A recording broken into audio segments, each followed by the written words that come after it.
Hey, this is Miss Robertson, one of the school counselors again at South, and today we are covering the Common Application. The Common Application, or the Common App, is just another application platform like CFNC that high school seniors can use to submit college applications. So there are many colleges across the country that use this Common Application, but there are 31 North Carolina colleges that students can apply to through this platform. This application is just designed to streamline the process and make submitting applications to college a little bit easier. So there's going to be a general information section that you fill out once, and it goes to all of those colleges the exact same way, along with one standard essay. And then for each of those additional colleges that students are applying to, they're going to fill out a smaller supplemental portion that goes directly to that college. This is a list of North Carolina colleges that use the Common Application. You're going to see that there's both public and private universities in our state. Looking at this list, I do want to point out that many of these colleges are waiving their fees during College Application Week, October 18th through the 22nd. So if you plan on applying to some of those schools that have free applications that week, you do not want to apply through the Common App. You want to complete those applications through CFNC so you don't have to pay that application fee. Now, if you are getting ready to start your Common Application, all you're going to do is you can just Google the Common Application or go to commonapp.org. You're then going to create an account by clicking the button on the right-hand corner. You're going to click that you're a first-year student. And you're going to input your email and create a password. And you want to make sure you do not use your Caldwell County Schools email. Make sure you use a personal email so that way you can hear back from the colleges. And make sure you keep up with this password too, because you will be logging into this account several times to get these applications completed. After your account's created, just log in. And then it's going to take you to your home page. You're going to see some directions that you need to make sure you read, along with several tabs across the top.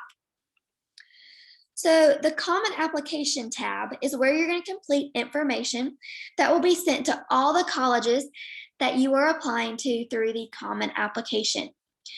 And so when you click on that tab, you're going to see it's going to bring up additional tabs and sections along the left-hand side. You're going to want to work through each one of these tabs. I know oftentimes our students sometimes get stuck on some of the questions in the education section.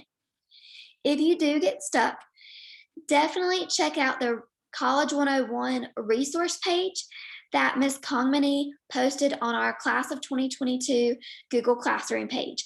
She has answered many of those questions that might trick you up. So make sure you check that out before you click submit.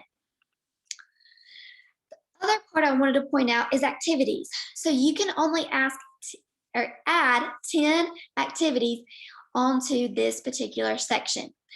And these activities are going to include the stuff that you're involved in at South, jobs outside of South Caldwell, hobbies, any other experiences that are meaningful to you.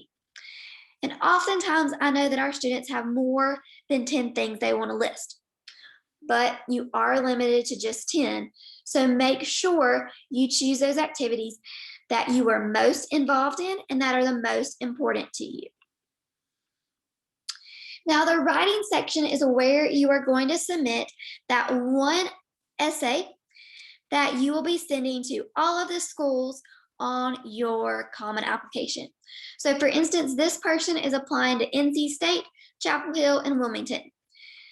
So the essay they upload to this section is going to go to all three of those schools. So knowing that, you don't want to write in that essay about how your top choice is Chapel Hill and you don't want to go anywhere else. You do not want to mention those specific colleges in this essay since it is going to multiple places. Make sure, we want you to write a good, strong essay that answers the prompt and that really gives those specific examples that answer the prompt, but make sure you do not mention any specific colleges in this section. And so when you click on that section, you will see that there are lots of different topics to choose from. Make sure you choose a topic that you feel like you can answer fully. You don't want to halfway answer any of these prompts. Also, you want to make sure that you spend some serious time working on these essays. This is an essay that you definitely want to write, reread, edit, make corrections, maybe have somebody else just look over it for feedback. Spend some time and make sure you submit a quality essay, not something that you do the night before it's due. And if you have questions about this, definitely let one of the counselors, college advisors, or even one of your teachers know. So after we wrap up that common application section, then we're going to look at the college-specific sections. So to add those individual colleges, we're going to click on College Search. We're then going to just type in the college we're looking for or the city name. For example, we'll type in Chapel Hill, and that's how we're going to add UNC Chapel Hill. And we're going to click on that plus sign that comes up to the left of that college name. After that, those will be added to the My Colleges tab. So when we click on My Colleges, you're going to see that this particular person is applying to NC State, UNC Chapel Hill, and Wilmington. Each of these sections are going to have specific questions only related to that particular college. So for instance, there's going to be questions specific to State, Chapel Hill, and Wilmington for this particular student. So make sure, again, you answer all of these carefully and spend some time doing it. So the next part that we're going to look at is where you add your recommenders. So before you add recommenders, it's going to ask you to answer these questions about the FERPA release authorization. And FERPA is about privacy of student records. And so you have the option to waive that right, which means that you are saying, I'm not going to, read over the recommendations that my recommenders submit on my behalf, or, you're not going to waive that right. And so for more information on this, definitely you can click View Details or click on the link here for more information. So when you invite recommenders, counselors, and teachers, do not wait and do this part the night before the application is due. Go ahead and do this early so your recommenders and counselors have plenty of time to get their part done too. And you can submit your application before they submit their part. So make sure you get this done early and you go ahead and submit your application regardless of whether or not they have submitted theirs. And if you have questions, definitely let them know. And again, if you have questions about how do I get a teacher to do a letter of recommendation for me, check out that video in our college webinar series. So again, just some general application reminders. Aim to submit these applications at least 2 weeks ahead of time. So that way, if you have questions or need to fix things, it gives you plenty of time. Also, make sure you read the final instructions carefully. It might ask you to submit additional documentation, application fees, or check your email for follow-up. Don't miss this, or you might end up sending in an incomplete application and not getting an admission decision. And just keep in mind, if it does require a fee waiver, and you also qualify for an SAT or ACT fee waiver, you will also qualify for a college application fee waiver. Just see Ms. Conmany. And so again, just some application tips and tricks. Know the difference between early action and early decision.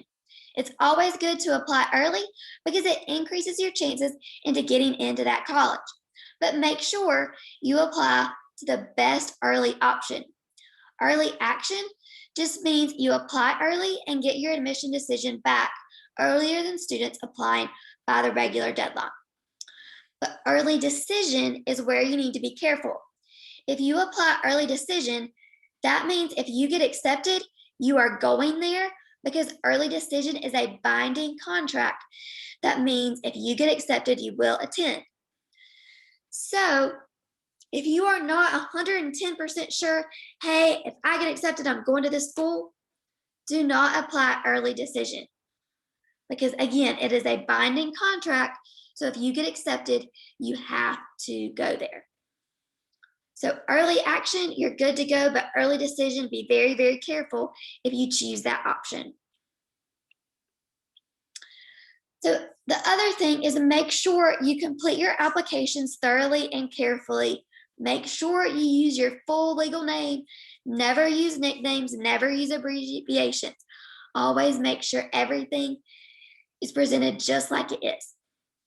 Also, don't use your Caldwell School's email. Use that personal email address only. And make sure you read over these applications a couple of times just to check for errors. You know, this is your opportunity to get accepted into that dream school.